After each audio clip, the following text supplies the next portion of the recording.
I'm Lanchani Gamage and I'm a breast cancer survivor. I grew up in Sri Lanka and migrated after I got married.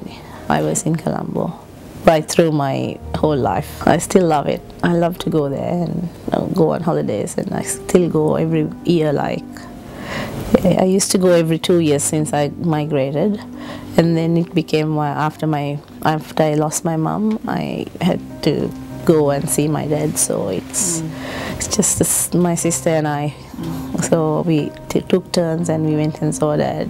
And my sister is a bit of like a real straight, very strong girl. I was not that strong those days, but now I am. When you compare with Australian culture, it's totally different, but then you got to adjust when you're living here. You can't just have the strong culture, but we still do the cultural stuff here, and we still have that.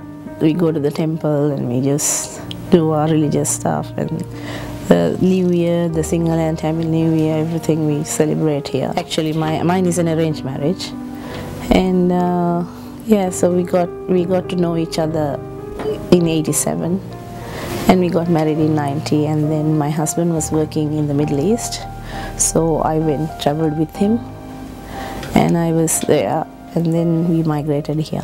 That was very, I don't know, how do I explain it? It was like a different thing. The two of us came over, and then there was no one, we didn't know anyone in Australia. We didn't have any friends or relatives or anyone. Then we actually came to Melbourne, and at the time it was like full recession in Australia, so couldn't find any jobs. And my husband had a contact in Sydney, so we both of us came. It was a one-bedroom apartment. So when we walked in with 2 suitcases. We didn't have anything. But when we went in, like, they had some yellow pages. Luckily there were 4 of them. So we used to sit on that and eat because we didn't know anyone. 3 years after I migrated. So we came over in '91 and I had Ramaka in '94. I felt a lump. And then we had already planned to go to Sri Lanka to see Dad, so the 3 of us, and that was like after 4 years we were going together. And just before that I found the lump, and I didn't even tell my husband, I just went on the trip. And then when I went there, my dad was fine and he was okay. Then after 4 days he passed away all of a sudden. There was no reason, he wasn't sick or anything.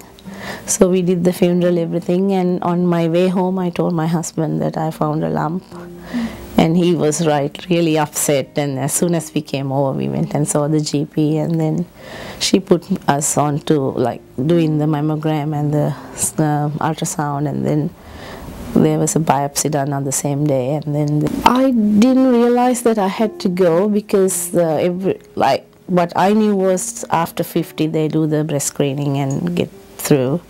So that's what was in my head. So I never thought that I should do it before. I didn't take it that seriously anyway, because I knew if I did the right thing I would survive it. So I went and did all the operation, then the chemotherapy, radiation and all that. So I wasn't scared.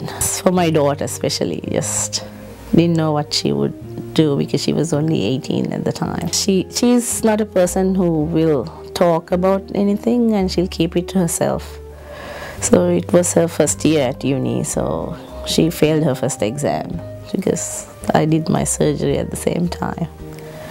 But she never ever talked about it, like to say like she was scared or anything. She's not like me. She doesn't talk much and she keeps it to herself. So that's a bit of a thing. But I knew from she wouldn't come to my room and sit and chat or anything. She was always away from me, probably because she was scared. Actually, my daughter is like him. He doesn't show it much that he's worried or stressed or anything, because he did everything for me, like everything. Even now he's so helpful and thoughtful. I don't know, I couldn't get up for a couple of days after the chemo. The first one was okay, I didn't even feel it. But then from the second one onwards, like when I had the chemo for a couple of days, I wouldn't even come down. I couldn't. I was awake, but I couldn't open my eyes. And I used to just get up and go to the bathroom. That was it. All my friends were very supportive. Like, they used to bring food and come and see me. And like, yeah, some days I couldn't talk to them. I didn't even come down. So, but still they were quite helpful, and my fridge was full of food. No one didn't have to cook or anything, because everyone was bringing food, and like, they were very supportive. I think they're a bit scared of going and getting it done. Because like, from what I heard before I did mine, like, it was scary and painful, but then once I've done it, it's only painful just for 2 seconds, that's it. Even my cousin, she was really positive. She even went to the doctor and asked whether she could live for 2 years so she can look after the grandson. And she was laughing and telling me the story. In this country, there's so many things, so many options, so many ways of getting it done, so they just have to go and get it done. Some people don't like to.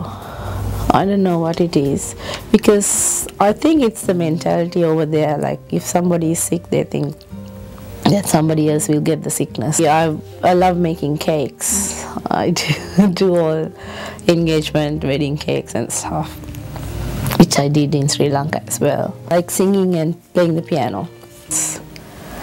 It changes your life, that's for sure, but not totally. You can still get your things done, whatever you want to do and everything. But still you have to first go and get it tested, and then the treatment that you have to get. So you have to survive to look after your kids. So you got to do what you have to do first.